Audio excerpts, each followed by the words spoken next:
We are going to be, I hope, very useful, but we also want to be flexible.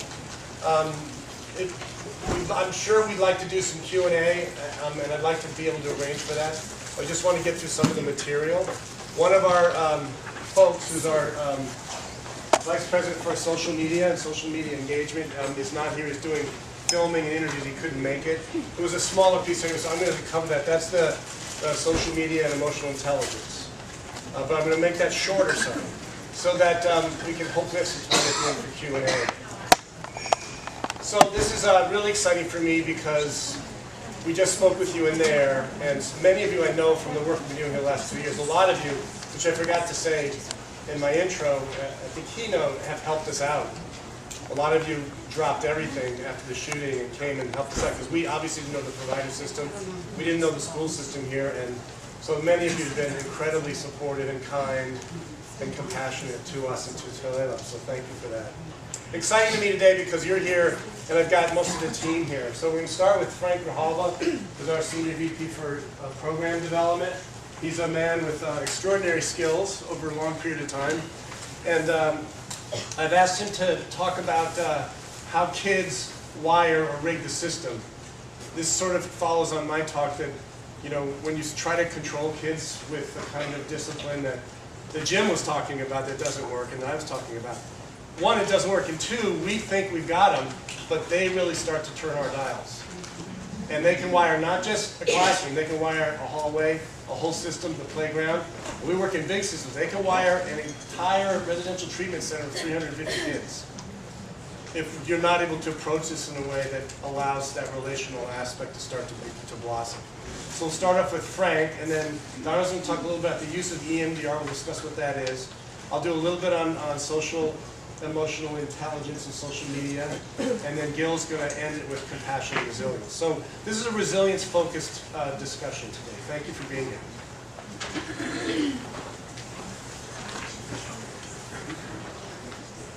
Good morning, thank you. Can you hear me okay back there? All right, so first I want to find out who's in the room. How many elementary, kindergarten through 6th grade do we have in here? Okay, how many middle school? Okay, high school. All right, and administrators? All right, who am I missing? School counselors? Sorry about that. Say again? Courts. Courts. Community agencies. Sorry. Community agencies. Music therapists. Music therapists. Social workers. Public health, students. Okay, good. So I want to use that as a way to frame. So I want to go developmentally as we think about this, but the first thing I want to introduce you to is this idea of a mentalist model and how it impacts our ability to negotiate the behaviors that we're seeing. So this was done by the Frameworks Institute. It kind of reflects, it kind of reinforces a lot of what you've already heard this morning. But it's very problematic for us because it's where policy is coming from. One of the things that we were hearing again this morning. So my goal for you as people who work directly with kids is to reduce your emotional labor around all of the things that you're exposed to. So as I have 30 minutes with you, which is not enough time to get into it with depth, but I want you to start to be curious and compassionate around your own emotional work as you're negotiating all of these different aspects. You're between the rock and the hard place, yes?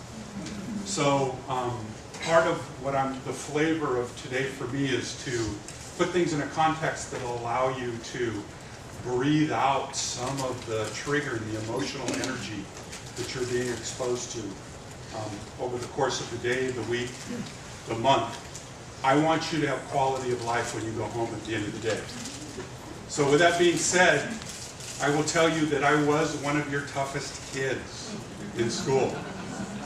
I was very problematic. In high school, I was sleeping in class because that was the only safe place that I had. I'm a product of the foster and adoptive system of California.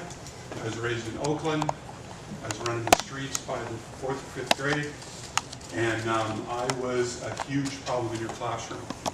But one of the things that I always heard from one teacher or another as I negotiated 9 different schools in the first 9 years of school was I would run into a teacher who would look at me and go, I can't figure it out. What's going on?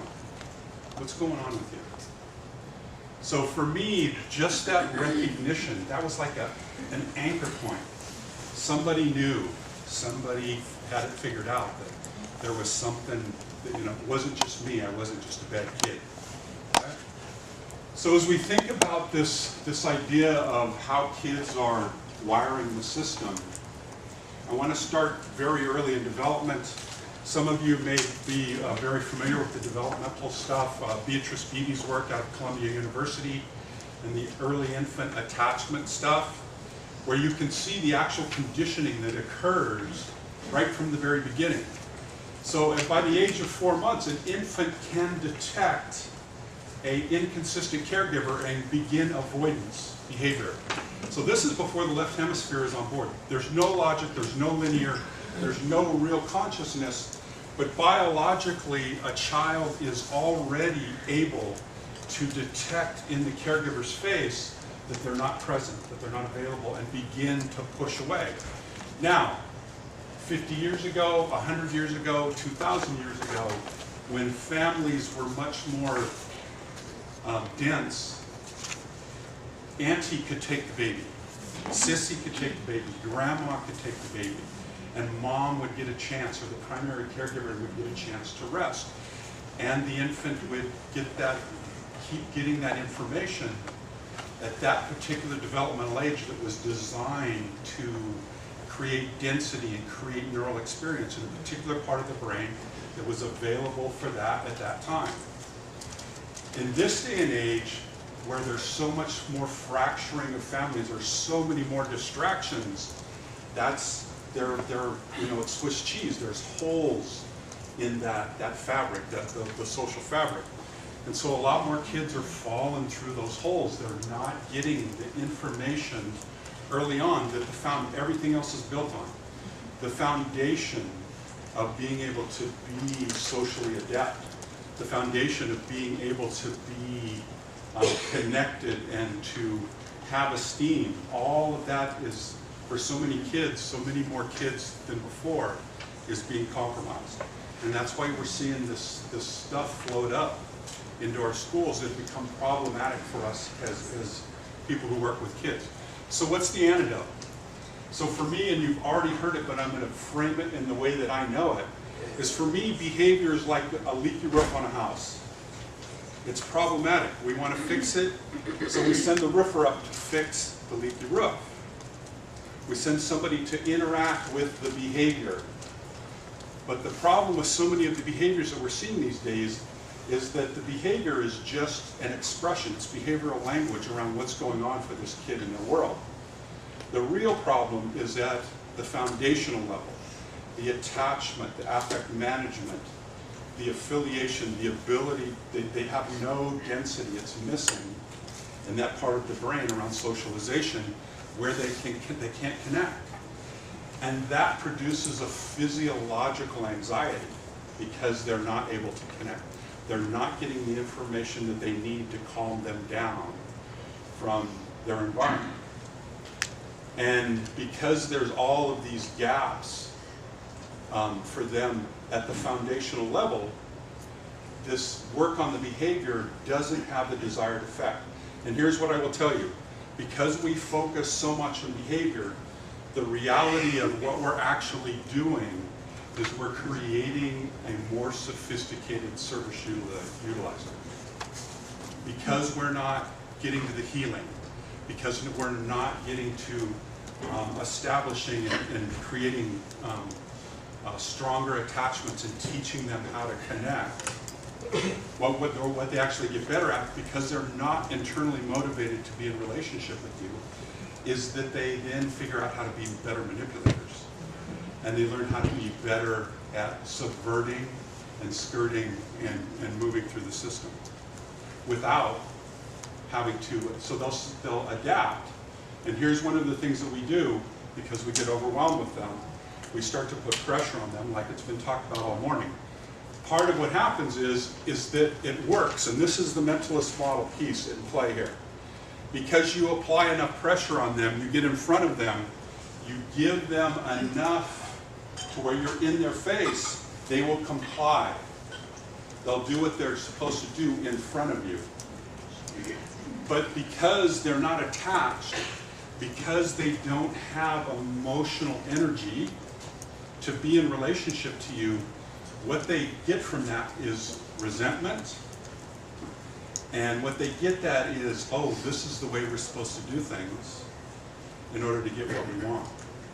So they learn about the power control, and they learn to become very sophisticated at using it, as you will see in cyberspace and as you will see in the microaggressions that kids use with each other.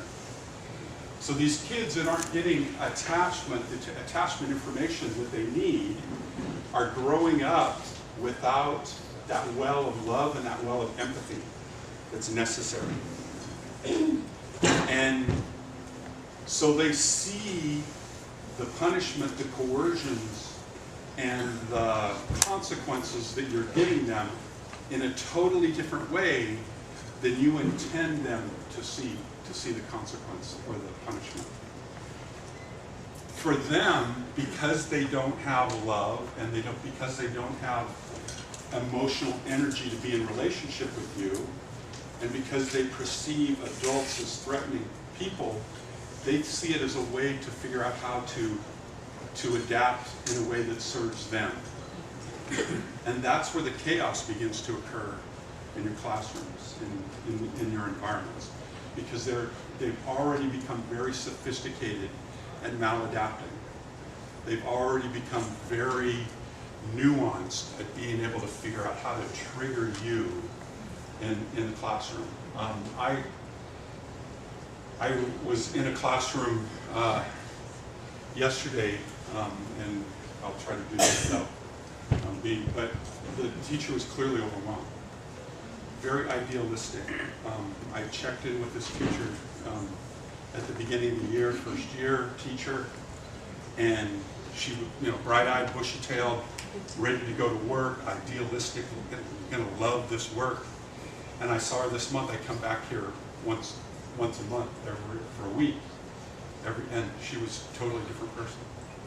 Defeated, drained, overwhelmed, and with a classroom full of kids that were now essentially pinging on her at every moment. She'd lost her wave, she'd lost her rhythm, she'd lost her tempo, and was absolutely just in chaos. And so the kids were essentially running the show already for it, and it was a first grade classroom.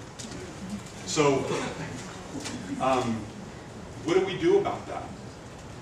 You heard a little bit of it from Dr. Macy this morning. What is at the foundation of it really goes back to Haim Gano's work. Right? How many of you are familiar with his work, right? So what did he say? One of his classic sayings was, I realize that I am the weather. That I determine whether a child is shamed, whether a child is in despair, or whether a child is lifted up and esteemed. And being able to know that is one thing. Being able to execute it is a totally different thing. And that is our focus. That is the thing that we try to get across to you in our work. The difference between knowing the path and walking the path. Because there's so much information around trauma-informed care now out there, right? You're hearing it from all of these different disciplines, different perspectives. You're hearing different information.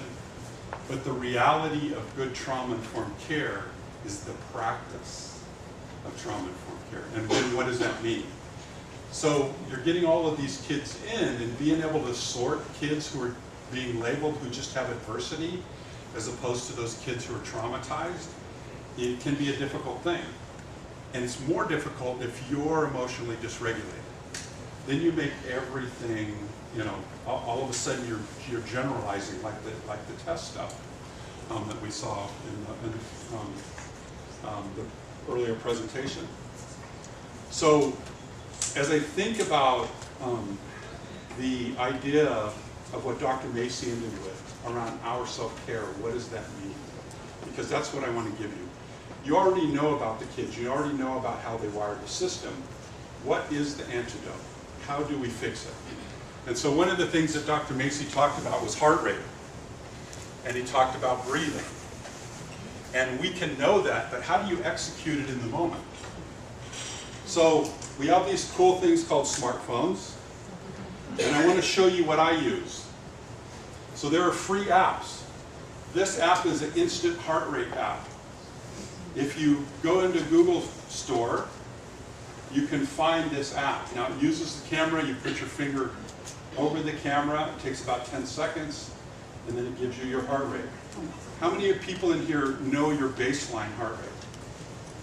Okay, looks like about a third of you, okay? That's foundational for you as a human being, to know what your baseline heart rate is. Now, I'm not looking at this right now, but I know that I have a lot of social anxiety. Just because I grew up being very tuned in to people's nonverbal communications to me, because that's the way I was raised. So 85 is a little bit high for me.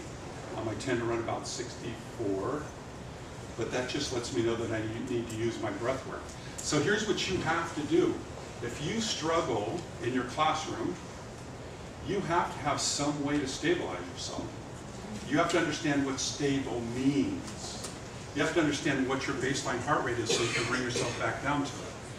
So there's 3 or 4 apps. Now the other one that I have on here is called Prana Breath, breathing.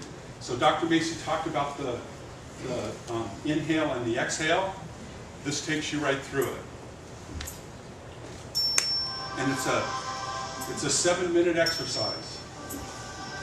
A long exhale.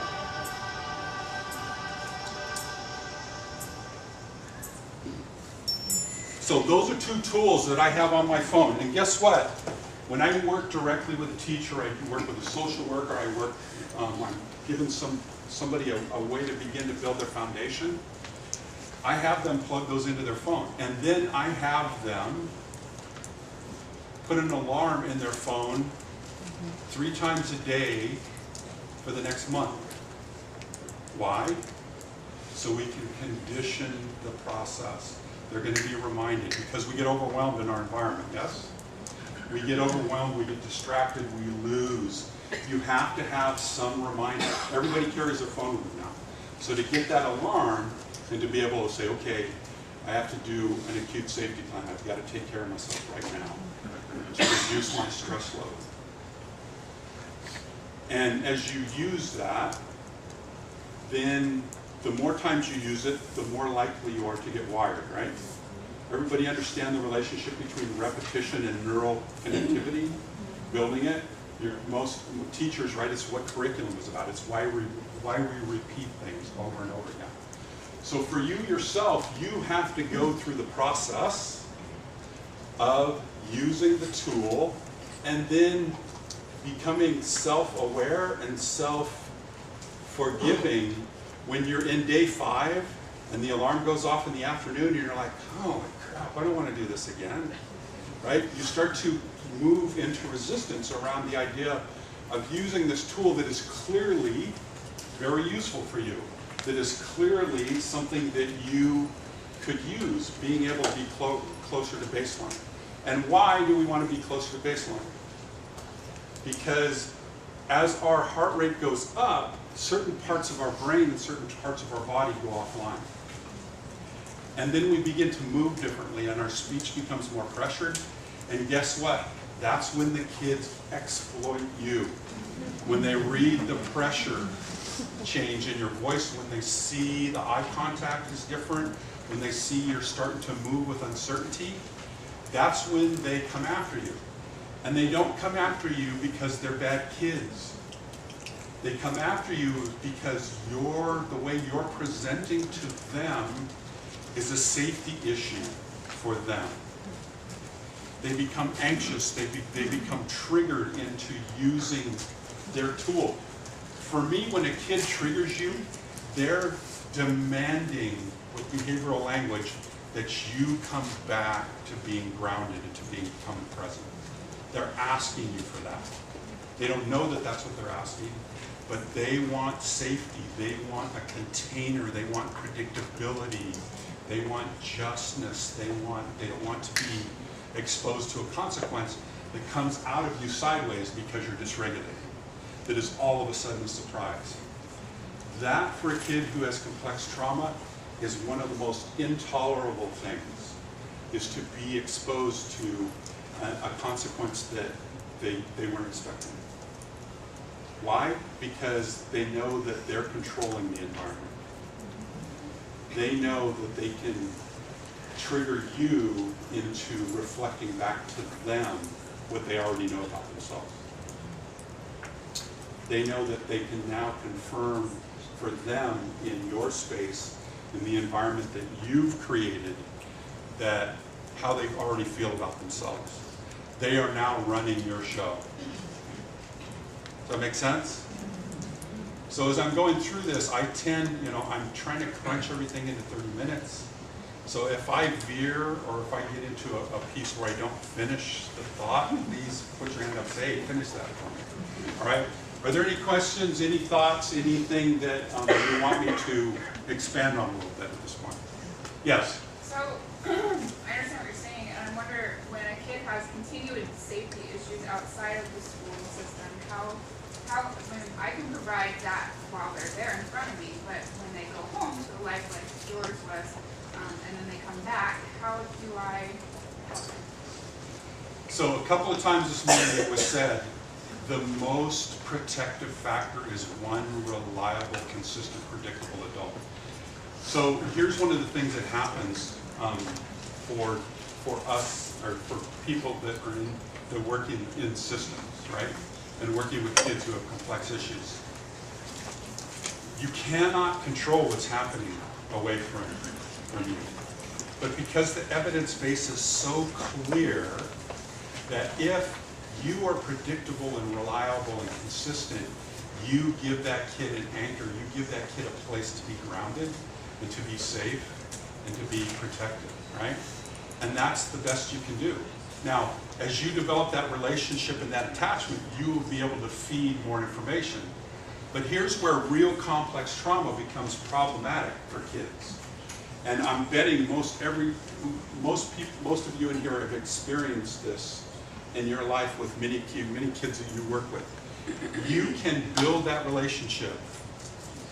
You can have all of these pieces in place, and all of a sudden that kid just disintegrates on you and disappears. And we go into this tailspin around how I put all of this energy into this child. I work so hard with this kid. I love this kid. How could this kid do this to me? And the reality is they're not doing it to you, right? So one of the things that I've come to accept as what's occurring here is that when you have a building attachment connection to somebody, and your experience in early life is that you've been betrayed by the people who are most important to you, and all of a sudden you're starting to love somebody and starting to become attached to somebody, what happens is that neurochemical, that recipe hits the amygdala, that part of the watchdog of your memory system, and the amygdala goes, oh, you remember what happened the last time you felt like this? You were betrayed. And so they do what we call a violent severed attachment. They betray you. And they betray you because their biology and their life experience is demanding that they don't put themselves in a position to get hurt again.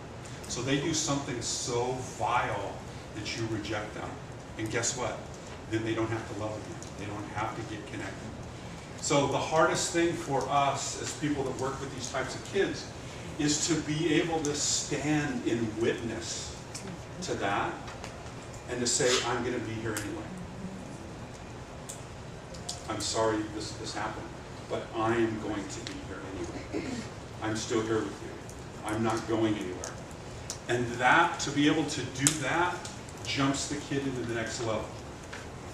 It jumps them into actually being able to know that no matter what they do, you're still going to hang in there with them.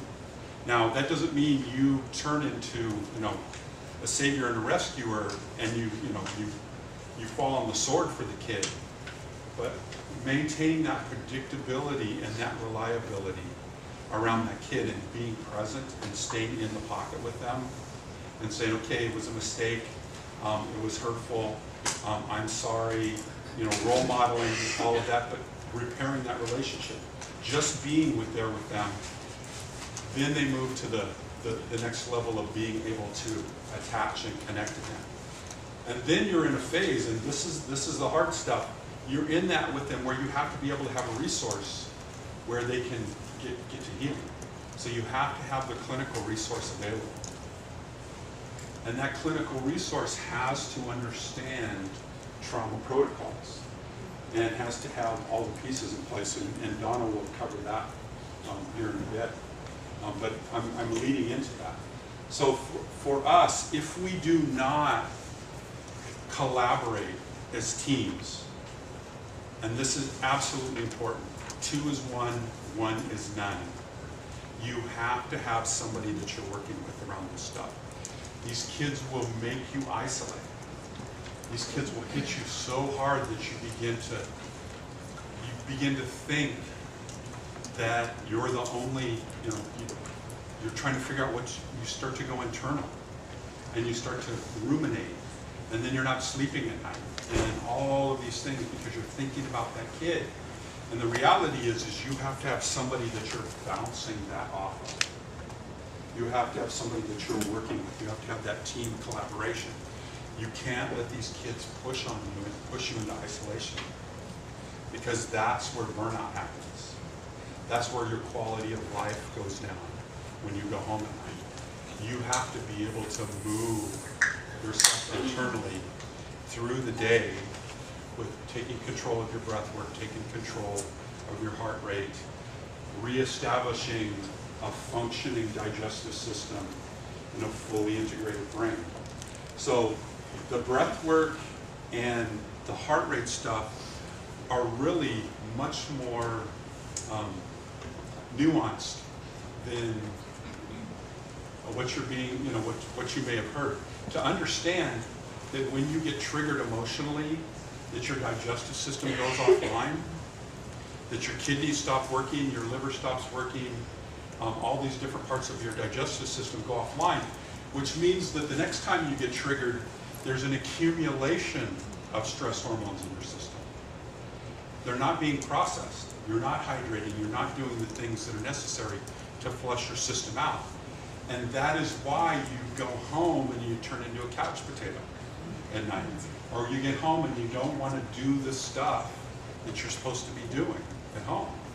And that's why that buildup, because the brain is doing what it's designed to do, which is to protect you, it's going to ruminate on those kids. It's going to ruminate on your environment. It's going to ruminate on your vulnerability, because you have so many kids that are compromising your ability to teach or to be with them. So you stay awake thinking about them, and then you compromise yourself even further.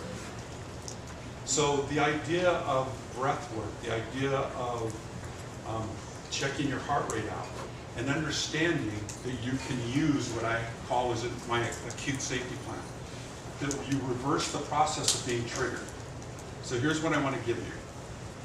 I have an 8-second acute safety plan that I use whenever I get triggered. So I know when I've been hit by a kid or by an adult that there's a place just above my heart where I feel pain, where I feel hurt, where I feel attacked.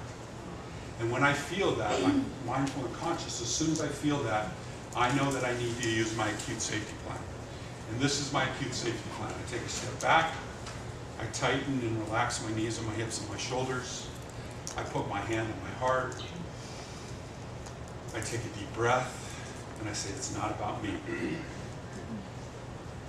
So the insulation, being able to put that insulator between you and this thing that's coming at you is going to ground you, it's going to turn your digestive system back on, it's going to bring you back into integration. And the child who's trying to wire you won't see the effect. And when they don't see the effect, they stop coming after you because it's not working. And that is the beginning of you being able to build the relationship with the kid. Because as they hammer on you and you don't react, then they know you're safe. Then they start to come into relationship with you in a different way. Then they begin to ask you, how do I become?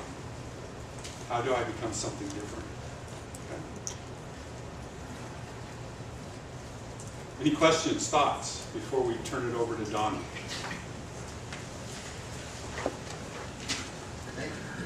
Thank you, Frank.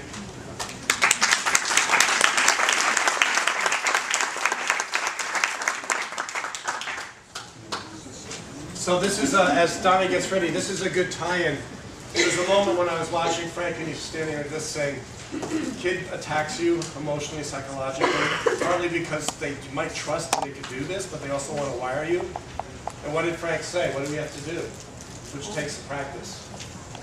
Don't leave them. You can step back physically to calm, right? But it's allowing you to get present so you can withstand the vulnerability of this child, adolescent, or adult who is in probably a traumatic stress response or traumatic reminder. And many times, even though they look like they're present, what's below the diaphragm, the part he was talking about that kind of goes a little bit crazy, subdiaphragmatic systems, they start to go offline first when a person gets heart rate goes up in the service of fear and survival.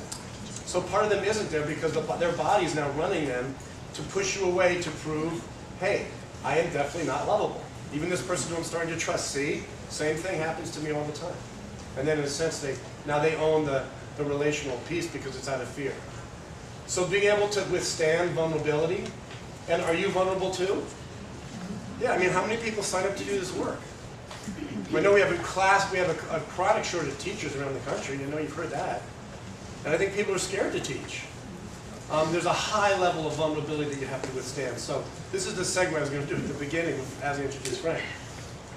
What we've learned through a lot of field practice, and certainly through the incredible courage, adaptability, and creativity of the Tulalip tribe, working with them so closely after such a horrendous event, is that if you can allow a person who's going into a vulnerable state around, I'm going to be annihilated, I'm never going to see this person again, I'm worthless, whatever it is, and the heart rate goes up, and the negative thinking starts, right? And the body starts to respond in survival mode, but usually it's not so pretty. They're in a very vulnerable state. How can we help them stay there and not hurt somebody else? And that takes conventional, well-done trauma processing, Frank was referring to it at the end. And it's usually done by people that have a fair amount of training, besides their regular master's degree, so that they have a lot of supervision. Just because the ability to withstand vulnerability, if you're allowing your client to do it, you have to do it too, so you're hearing somebody else's story. This can be done one-to-one or in group. There's lots of beautiful, powerful ways to do this. The science, but also the spirit of it, is the following. If you allow a person to sit in their vulnerability and begin to get safe, even though they're vulnerable, and safe with you, even though they're vulnerable, and the event is reoccurring in their mind's eye, but they're willing to stay with it, they get deep enough into the crack, deep enough into the trough, and there are the seeds of resilience. This is one way we describe it. Resilience is not something you shake up. But you can take oxytocin externally, which is not recommended. You can. And you can take serotonin supplements, which is not recommended normally. So part of it is a mind-body practice that allows the client, the survivor, to withstand the view of what happened to them, the betrayal and the potential annihilation, whatever that is, and not run and not push you away. And if they can do that, and we start, Ron will show you a little bit about this, even for 5 seconds, resiliency starts to peek its head up and goes, what's going on? Maybe I can be part of this. And resiliency has to do with adaptation and creativity. If you do not adapt, you die. And Jim's talk was amazing, right? Because what he was saying is you can't expect a kid who's not prepared to learn at the level of the middle class learners to come in and just adapt. Forget learning, they can't even adapt to the environment. We have to help them learn how to adapt, and he mentioned vulnerability as well. So EMDR is eye movement desensitization reprocessing. Donna is our senior manager for suicidology prevention, suiciding with our clinical program for trauma processing. She was detailed here at the very beginning, along with some others of us that did a lot of EMDR, and she's taking the lion's share of the clients and working with them for almost 2 years. And these were clients that were self-selected or were given an opportunity, and because they ended up liking it, they spread the word. Okay, again, there's other ways to do trauma processing. We just happen to be really good at this and have a lot of great supervision, and the people that invented this are part of who we work with, so we felt very safe in offering it. And both tribal and non-tribal members on the reservation were very, very, very comfortable with it and took to it very quickly. So Donna's had, I don't know how many hundreds of hours now of practice here. And I thought, even though, quote, we're not clinicians, it's so important for you to understand the letters are the letters, EMDR. The inventor that invented, which she never gave it that name, it's such a long name, right? So what the heck does that mean? But the idea is how it works, which I want Donna to explain to you in layman's terms. So you get a sense, ultimately, that this works, and if you can get people, once you do your work, to the proper clinician, usually within 6 to 20 sessions, depending on what's going on, a lot of what Frank talked about can be taken out of that kid's system, right? So they can be more present for you. Hi. I am so glad to be here to talk with you, and I'm so glad to be presenting with my team. Every time I hear one of them present, I learn something new. And so, Frank, I really need that app, that heart rate app, because I'm a child of Catholic school. So I have this perfectionism thing going on. So I carry my notes around to make sure that I've gotten every little thing that I think that I wanted to say to you said. Okay, so, when we talk about trauma, and we talk about things like rape and disasters, whether it's man-made or like terrorism or natural, or child physical abuse or sexual abuse, violence, whether it's violence that's been perpetrated on you or violence that you've witnessed being perpetrated on another person. Those kinds of experience kind of jolt us out of our usual perception of the world and our usual perception about ourselves. We call that shattered assumptions, right? When they're, anxiety is low, when we're feeling safe, right? The perception we have about ourselves is we're safe, we're worthy. The perception we have about the world is that the world is meaningful. It's exciting, and we're safe in the world. When trauma happens, we get jolted out of that, and we start to believe that we're not safe, we're not worthy. The world is not a safe thing. If it happened once, it can happen again. And those kinds of experiences, as I said, when it changes our perspective about ourselves and about the world, those kinds of perceptions can get fixed. And we can develop these erroneous beliefs about ourselves. So, for example, if a child is being physically abused by their parent or their caretaker, what they can start to believe about themselves is they're bad. They deserve what's happening to them. They're unlovable. They're powerless to change anything.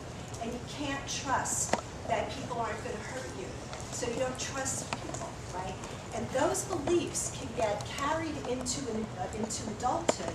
And so you can imagine for an adult who is walking through life with those perceptions about themselves and the world, how difficult it would be to develop an intimate relationship, right? How difficult it would be to trust somebody. And so usually, or lots of times what happens is that people start to behave in ways that, are problematic, right? So they begin to choose partners that replicate the abuse that they felt as a kid. Or they, find that they don't have any self-esteem. They develop depression. They develop anxiety. And they come to us in the therapist office saying, I'm depressed, I'm anxious, and I don't know why. My life is good.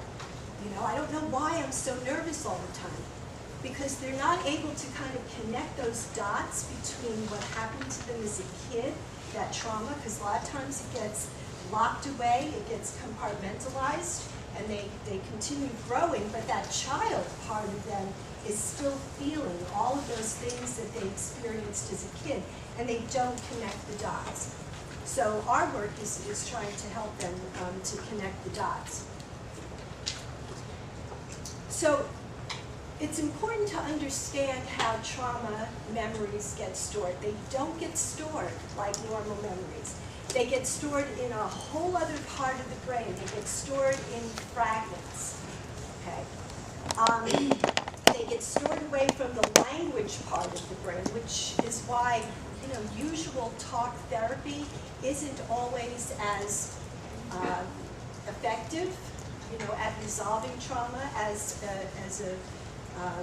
an approach like EMDR. So, where are we? Okay, so for an example, one more thing I would tell you, they also get stored in their original form. So for an example, if someone is in a bad car accident, car is totaled, you know, they're trapped in the car and they have to get pried out by the jaws of life, they're in pain, they're fearful. What is getting stored in memory is the sights, the images, the sounds, the smells.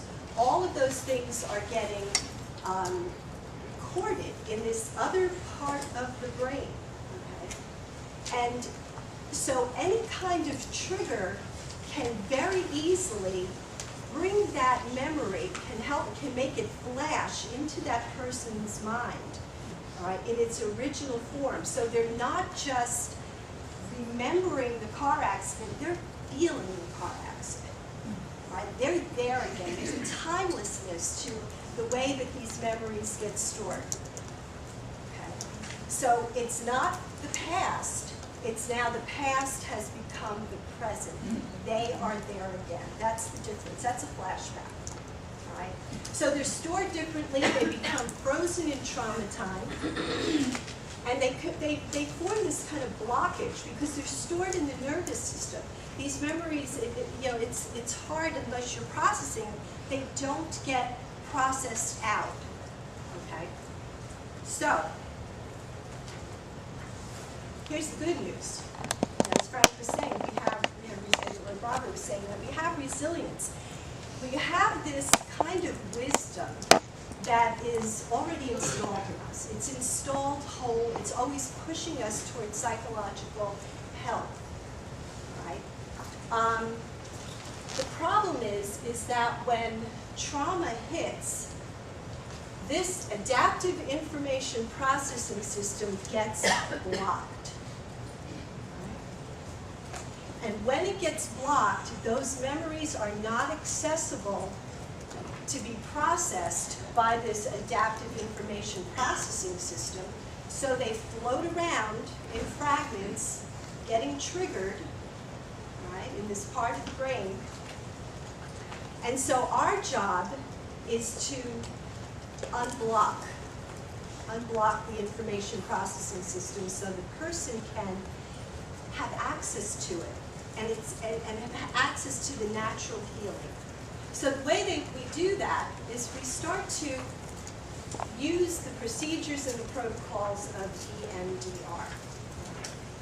So what we do is we have somebody, this is kind of mechanics of it. So what we do is we have someone focus on a target. The target is a memory, a traumatic memory, that's holding within it the images, the beliefs about the self that the person has formed because of this event that has happened to them. What we're doing is we're having them also focus on their emotions and also their body sensations. Now, once we have them focusing on the target, we are in. now we're in. We've activated this accelerated processing system, and we start to add what's called bilateral stimulation. Bilateral stimulation is, we can do it in many ways, all right? What you're doing is you're stimulating both sides, both hemispheres of the brain, using things like eye movements, where we ask people to follow our fingers, okay, and move their eyes back and forth. We can do it with sound, okay? There are certain devices you can get that you put on the ears and their tones. We can do it with tapping. Many ways that we can use, to use bilateral stimulation. What the bilateral stimulation does is it starts to move those the distressing memories. It moves it around. It moves it through an adaptive path, right? It moves it through other memory networks, so the person now has access to other memories that can give them some insight. It can give them some information that they may not have remembered, and it helps them, with the healing. All right, so what happens is now we have an adaptive resolution of the trauma. So what does that really mean? It really means that the person has now moved that memory through, okay? And in moving it through, it loses its charge. It loses its emotional charge, the punch, the things that jack up their nervous system, that, make their emotions, go up and down.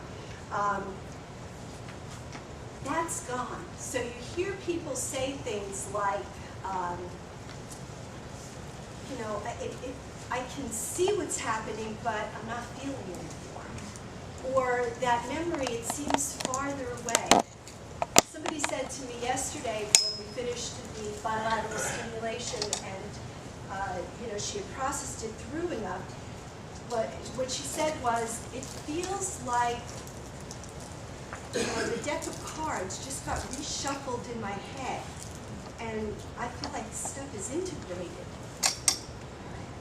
So the punch goes away, and the charge goes away. The person may still have the memory, but they're no longer activated. They're no longer triggered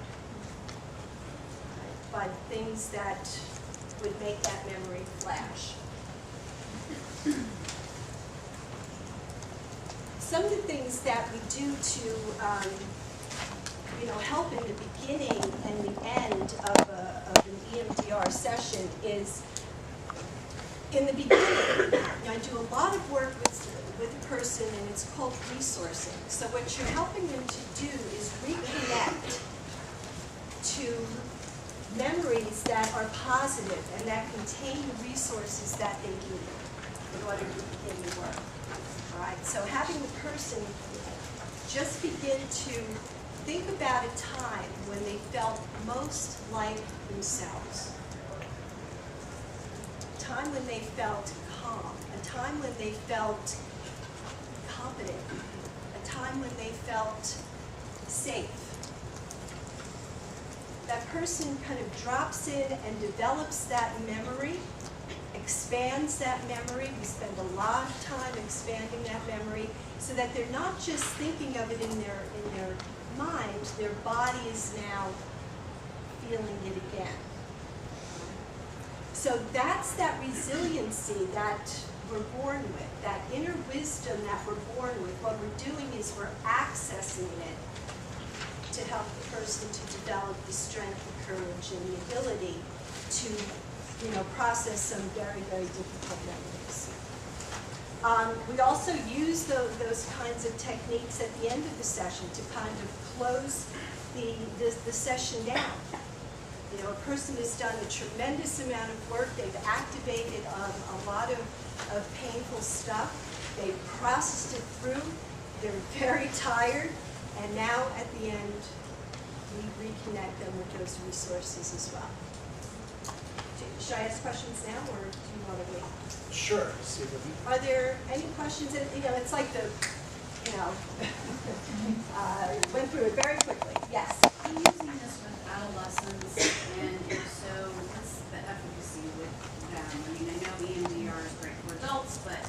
those adolescents, It's- this isn't always, they go, what are you doing? Okay, so the question is, can you use this with adolescents? Absolutely, you can use this with children. And there's some very cool things that you can do with kids, you know, in terms of the bilateral stimulation. We do, I can put this down because I think I got all the points out that I wanted to get. If I find that I didn't, Sister Mary Catherine's in my head. So anyway, things that you can do with, you know, with kids is when, as they're telling the story, you can have them march in place. You know, there's just lots of things. We teach them the butterfly hug, where they stimulate, do bilateral stimulation on themselves. So yes, it can be used with adolescents, children, and adults equally with efficacy. Yes. One little footnote to that. How many of your teenagers have headphones? So you put headphones just in, and you can have palm sensors that click. So you get two different inputs to keep the blood out of the Drumming. How cool, right? Yeah. Is there additional training that, do you need to get trained to do this, or is this enough? Question is, no, this is definitely not. Don't try this at home. I used to say, you know, when I get really triggered, I just go into my car and put my windshield wipers on and I do it. So no, do not do this after this. Yes, you need training. There are 2 3-day trainings that you must take, so level 1, level 2, and then there are a lot of there are many hours, but very doable, and this is an extremely effective approach. So I would recommend, if you're working with trauma, single incident trauma or complex trauma, that you do get trained in this. This is kind of really revolutionized my work with trauma survivors. So you have the 2 weekend courses, and then you need to get supervision. And then there are a lot of advanced courses that you can take. And organizations like. The organization is EMDRIA. Okay? EMDRIA. Go in, it tells you, you know, where, when the trainings are being held. They're being held all over the country, actually all over the world. Yes?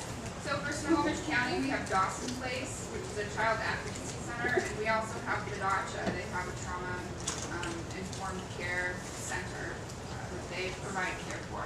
So that's where the referrals go for kids that are perhaps need Medicaid or need financial assistance. Not all of them do EMDR, but we're all trained in trauma-focused cognitive behavioral therapy. So that's where referrals can go. Yep, EMDR and trauma-focused CBT is, you know, they're both, there's both research and they're both proven as very effective, so nice. You need her to repeat something, so maybe, no? Okay. Any other questions? Yes?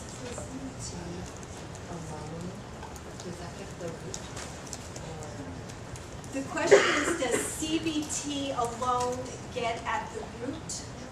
Robert, I'm going to let you answer that question because, you know, my vote is it's really the bilateral stimulation that unlocks those memories and moves them, you know, along that adaptive path. So it adds a little bit more. But go ahead, Robert.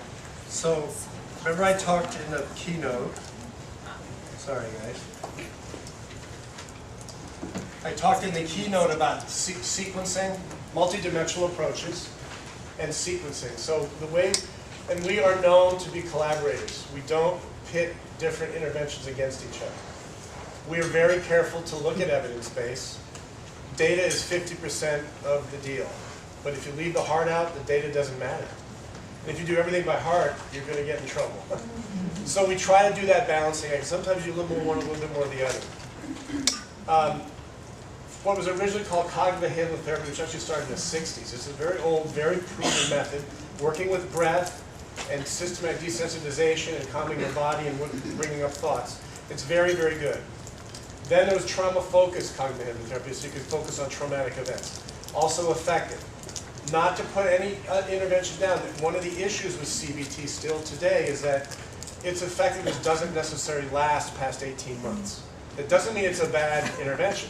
So we see CBT and TF-CBT, trauma focused, as in the sequencing you could do that at the beginning. Because it teaches clients to be able to withstand terrible thoughts and work with their body. But that, as Donna has said, at some point, not all clients, but many clients are going to need to do some kind of physical work with bilateral stimulation in order to get the process of the traumas being transformed. And you can't get rid of a memory, but you basically transform the ending of it. Not us. And the thing, I didn't ask you to say this, but what hooked me on EMDR really early on was that I didn't need to know what the trauma was for the patient to start to feel better. So I didn't have to necessarily be a voyeur. I don't need to know. I can still have them bring up the target, I can have them shake the target, and we can process it. So there's something, I think, to be said for that. And the way we do it, which Donna did at the end, is we do a lot of installation of resiliency pieces first. Picture of the sea, picture of a loved one, picture of you at the beach. And so they get used to the process and the body gets used to the process. So they're very warm before we pick a target that's more distressing for them. Yes? I did that before and it didn't work because I wasn't in a place to be able to even start it. And she said, I did that before and it didn't work. I wasn't in a place where I could start it. And that's why we believe in sequencing. And when EMDR first came out, it was a revelatory intervention and lots of people were gung-ho on it. And then there was the academic community was reviled by it because there was no science behind it, which there is now. And unfortunately, a lot of practitioners just, I saw it happen, I never did it, but people would come in, they just had a car accident where their spouse died. They're coming to the session for the first time. They just put their spouse in the ground 7 days ago and the clinician starts EMDR. Completely inappropriate. So I'm sorry that happened to you. It's a beautiful, powerful tool that's used after you get all the warm-up going. And with all clients, the way we work is figuring out what they think they need and trying to make sure that what they need most right now we can do for them. And a lot of times it's all kinds of other sorts of care first. The reason we introduced this to you is we are shamelessly proselytizing the fact that trauma treatments work. And that all those kids that Jim talked about and that he got in relationship with, and some I'm sure got treatment, that you want to turn a school around, you want to turn the tribe around after a huge violence event. Get what I said earlier, ID, assess, and do the trauma treatment, along with all the other beautiful stuff we do, and you're going to get a much better effect. But timing is everything, absolutely. So thank you for sharing that. Let's move on. I'm watching the clock carefully, so we have a Q&A. I want to bring us to Dr. Gil Reyes. Oh, Donna, did we say thank you?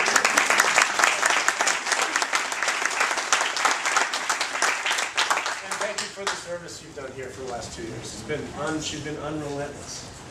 I mean, she's been relentless and incredibly dedicated. So Gil Reyes is another team member, and I brought him on board to help us with tribal governance and looking at ways we could, figure out how to allow the tribe and school systems to get into trauma-informed care. And we liked him so much, and he liked this place so much that he's now the interim director for behavioral health here, and is pretty much established. He's worked with us for quite a long time in clinical systems and educational systems. Very, very excited and proud that he's part of our team. This is Dr. Gil Reyes.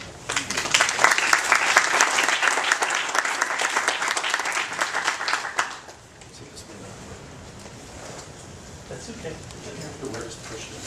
So thank you all for being here. I just want to start off sharing a little bit with you about how I come to be talking about what I'm going to talk with you about today, because if you would have asked me 20, 30 or more years ago if I would ever be talking about this, then no, not me. So I set out wanting to be a clinical psychologist who did trauma therapy with kids, especially when they were abused in their own families. That just felt like a calling to me. I just wanted to get into that and go do it, and unfortunately you have to go to graduate school first. So instead I spent my first year in statistics class and assessment, psychological testing, the stuff that Jim wasn't too excited about. I learned more than you'd ever want to know about that. And all kinds of other stuff. And somewhere in there, they would also teach us about psychotherapeutic technique, and the key was empathy. And I thought, well, that's easy. Who's more empathic than I am? So then we did some role play, and everybody's like, no, empathy's not your thing. So that was my first big challenge. How do I even get there? And so, long story short, jump forward, out of graduate school, and now I'm getting involved in what I didn't think I was going to be doing, which is I'm taught to go sit in a room and talk with somebody for about 45 to 50 minutes, take some nice notes and all that kind of thing, and then I come and see them, they come and see me the next week, and it's very controlled. It's really nice. You put the pictures you like, your Georgia O'Keeffe's and whatever, up on the wall, and you stage your books so that you look very scholarly and that kind of thing. And so I go out on tornadoes and hurricanes and 9/11 and stuff like that, and it's just a big mess. And I'm noticing that I'm a fish out of water. I don't know what to do. And I'm noticing that a lot of this heroic legion of mental health providers, all of us licensed in one state or another, and the Red Cross has paid our expenses to bring us to one state or another. Sometimes we had 3 big disasters going on in this country at one time. So it was huge army, paramilitary almost kind of thing. And you know the thing that Frank said earlier, 2 is 1 and 1 is none. Well, that wasn't the way we thought. We were all independent, licensed. I started thinking, oh yeah, we're all widgets. We're all interchangeable with each other. So if I can't be there, well then you can be there, or you can be there. You know, any one of us will do, because we're all licensed, really, and that's what matters, isn't it? And so, being a kind of a judgmental person sometimes, I would look around and I would say something's wrong with this, and some of the people who are getting mobilized in this military movement of therapy are really not suited to this. And then my day job was to teach this stuff. So I would try to teach my clinical psychology students, how can you go out and do this kind of crisis intervention? So that's a basic class for therapists to learn, crisis intervention. And it's mostly about working with people who have some kind of mental health diagnosis, and you're in a clinic, a hospital, or a community mental health center or something like that. So that's how we were teaching it, but then we were putting people out into this big mess, and they ended up needing more help sometimes than the disaster survivors that they were there to help. So, again, long story short, moving forward, Dr. Macy, myself, at some level, a great number of other people started trying to figure out what's the next move. And so we latched on to a concept going back as far as World War II. So it's not a brand new idea. It's called psychological first aid.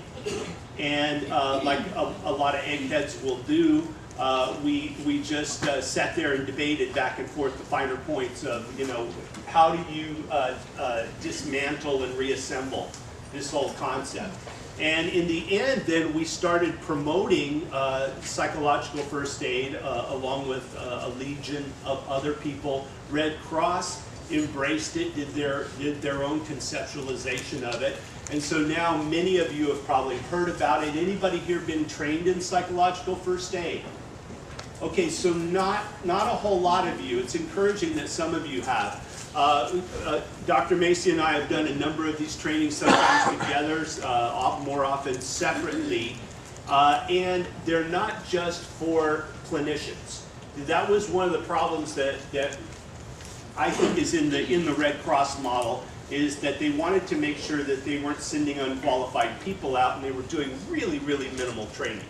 So they figured, okay, if you're licensed, then you must have all these hours and experience and that kind of thing. You must be able to go and do this.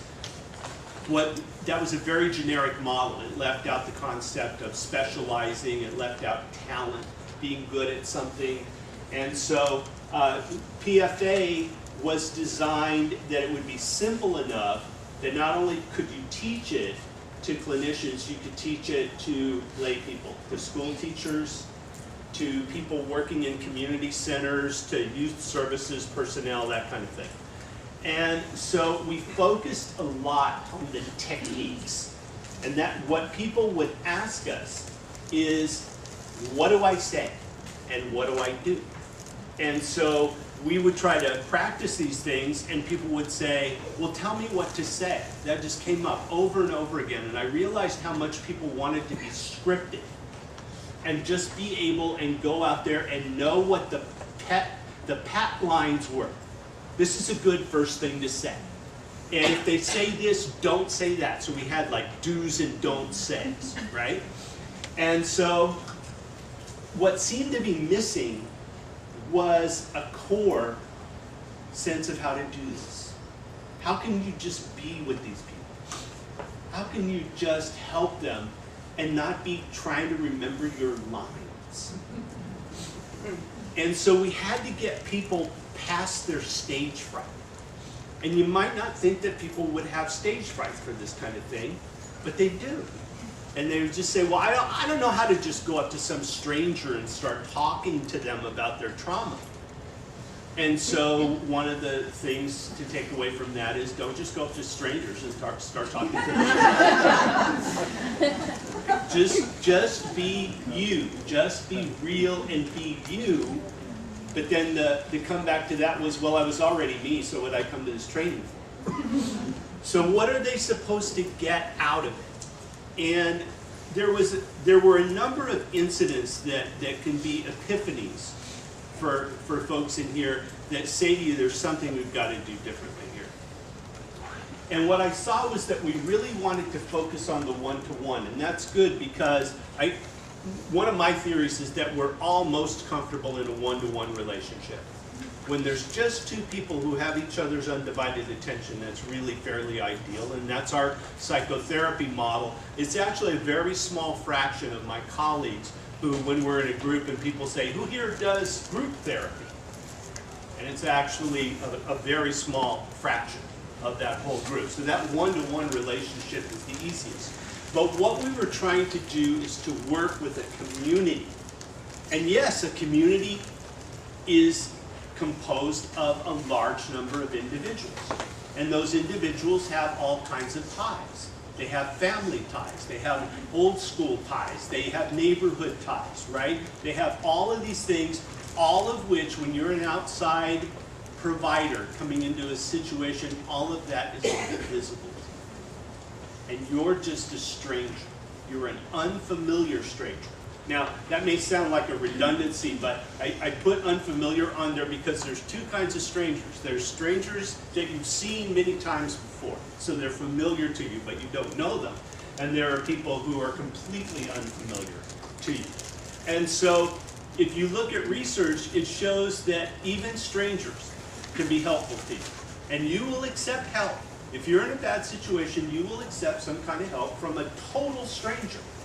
But if you were given the choice between a total stranger and a stranger you had seen a few times before, you will choose the familiar stranger. So it just seems to be kind of baked into who we are, that familiarity lends a certain kind of comfort. So one of the things I was reminded of this somewhat in some of what you said, Frank, was anyone here ever read the so-called children's story, The Little Prince? Okay, so do you remember the part about taming the fox? How do you tame a fox? I guess it was just me. I love that part. The fox tells the little prince, he says, you come to the field every day at the same time and you sit down in the same place, and every day I'll get a little bit more comfortable with you and I'll move a little closer to you and a little closer to you, and after a while, I'll be your fox. And you'll be my special little boy. And I will look for you. I will come to the field, and if you're not in the field one day, I will think, where's my little boy? I thought you would be here. And so one of the things we started working on then in my community where I've been living, Santa Barbara, California, we had a number of really painful incidents, and we wanted to pull our community together. And so we would go out and we would do PFA, and we would build little teams that would go out together who all knew each other, who felt comfortable with each other, so that we felt that it was beyond the Red Cross model. Because now we knew each other, we worked together, and we actually had a structure where somebody was in the lead and somebody was providing communication support to folks outside the team and that kind of thing. So what we felt was missing was that here was this community, and it happened in the University of California in 2014, May of 2014, that a fellow who lived in the community went on a killing spree. He killed 6 University of California, Santa Barbara students, and he traumatized the local community. It's an unincorporated, not a city. It's like a bedroom community, a bohemian community that's just off campus. You just walk a couple of steps from campus and you're in Isla Vista. And so I was asked to come out there with my team and start working the community that the University of California knew how to do PFA and all this kind of stuff, have tremendous resources. So we'll take care of the students, faculty, and staff. You help Isla Vista. But none of us were from Isla Vista. And so what we did was we decided we were going to do something very different. And that was that we were going to set up a compassion center. And so we talked with the associated students in the YMCA, and they said, Compassion Center, wow, sounds great. You need space, we'd love to give it to you. We have no idea what it is. And we said, well, we're right there with you because we have no idea what it is either, but we're going to make it up on the fly. And so we figured that what we needed to do was create a space that said to people, compassion available here. And this was a community that was just outraged and fearful. How could this happen here? Could it happen again? They were angry at the police, which in this case was the county sheriff's department. They knew about this guy. He'd been reported on Facebook. He posted hate speech on Facebook. Why didn't you stop him? Well, it turns out that's not illegal. And so, and they'd gone to his door to do a welfare check. His parents were worried about it. Lots of people were reaching out to them saying, I think this kid has a serious problem. But they go to his door and he's a practiced sociopath, and he just completely plays them for fools, says, hey, I'm fine, I really like to yank people's chain sometime, maybe I should stop doing that. So they leave, and he kills 3 people inside the apartment a few weeks later, and then he goes on the killing spree in the community as well. So this huge blame game, outrage wave is going through the community. And what we had to do was get creative with PFA and say, how do you do small dose PFA with thousands of people? And so we brought the news media into it. We started working with them on talking about ways that you can convey the compassionate response in the community, to think of that as the vaccination, as the antidote to some of the toxic emotions that we're going through people that really tend to get amplified.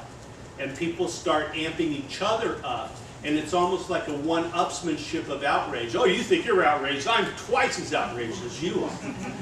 And so all that's doing is driving a lot of cortisol, and they're just bathing in the agony of this. And so I think I'm just about out of time. So what we ended up doing then was we set up compassion centers around this area, and then we publicized them with the cooperation of the news media. We got some funding together, and we put clothing on people that said Compassion Patrol front and back, so you can see them coming and going. And we had this outpouring of volunteers who came, and they said, I want to do something, but I don't know what to do. Good, I've got a just-in-time PFA training at 2 o'clock today. We'll teach you, and we'll send you right out into the field. Well, what do I say? Just go around and just be a normal person who's being compassionate.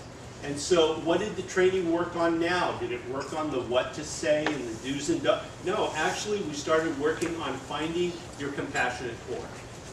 Finding a way to be with people without trying to fix them, without trying to prove yourself, without worrying about them rejecting your compassion. How did you do that? I came out here with all this compassion, you don't want it?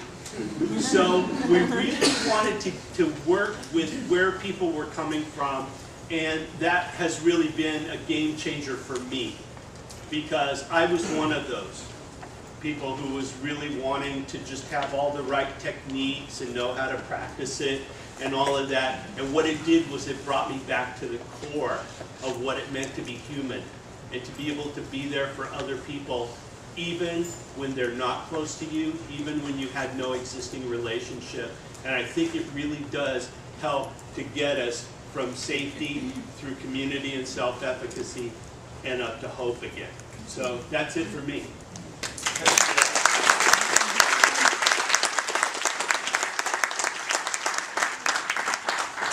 I'm just going to try and thread some things together. Then we have about 10 minutes for questions. I love the story of the little fox. But hopefully that all reminds us of that one of the themes today is predictability, reliability, and no matter what, we won't leave you. Can't take these kids home, but we don't leave them. We don't let them hurt us. And we hold, Jim's right, we hold them accountable. And he said in a very soft voice, what did he do about the accountability? In-school suspension, which everyone has different opinions about it. The reason it's still controversial is because a lot of in-school suspensions, they send the kids to like an isolation chamber to do their homework. So what kid wants to do that? What human wants to do that? But he said, with a warm, caring human being, that's what he said. You set up the container, right? You set up a compassionate center. We're working with alternative schools and regular schools. A lot of them have detention centers. A lot of them have disciplinary corners. It doesn't make any sense, based on what we just been talking about, the compassion piece and sequencing, right? So what about a reflection corner? What about timing in, which is way too resource dependent, right? So one of the schools that was a school that suffered greatly from the Boston Marathon, they were having a lot of behavior problems before, even more after, and they were trying to do really well, but when kids were disruptive in the classroom, including the sister of the boy that was killed in the marathon, she was sent to sit right outside of the hall, sit on the floor by the door. And I was there observing the classroom, so I asked permission, can I go sit with her? And I'd actually been working with her, so we sat down and we just talked. So one teacher that wasn't in the classroom saw me and goes, why are you sitting with her? She should be disciplined. I said, well, I think if any kid that gets kicked out of class, one adult has to sit with her. So that's timing in instead of timing out. We do that with parents, right? You put your kid on your lap when they've been bad, and you get into a relationship with them, and you tell them how much you care about them, not how bad they are, right? So there's a thread there that I hope works for you, both community centers, churches, clubs, and obviously in schools. I want to end with trying to tie all of the pieces we talked about together. A person who's been traumatized and exposed to violence is not their trauma and not their violence. It's something that happened to them, it's not who they are. So when we talk about the relational values, we talk about what I'm trying to help people with is negotiating relationships without using aggression. We talk about ACE and trauma-informed care at the school level. We talk about creating your own safety plan. We talk about creating a compassion center. What we're trying to do is have folks who have high ACEs. It doesn't necessarily mean they have trauma. Sometimes they do. But people that have trauma, they need treatment. One of our starting points, and you can say it anywhere without a license, without being a psychologist, I want to help you understand. You're a beautiful kid. You're not your trauma. You're Robert. Rape happened to you. Abuse happened to you. Loss happened to you. That's what happened to you. It's not who you are. You don't have to be rape and loss and fear. You can allow that to move through you, and you can become Robert again. Right? So we talk about separating the identity of the trauma that happened to you and you being a survivor and a victim and only being the trauma. Does that make sense? Okay. A lot of territory we covered this morning. Thank you so much, guys, for all your time.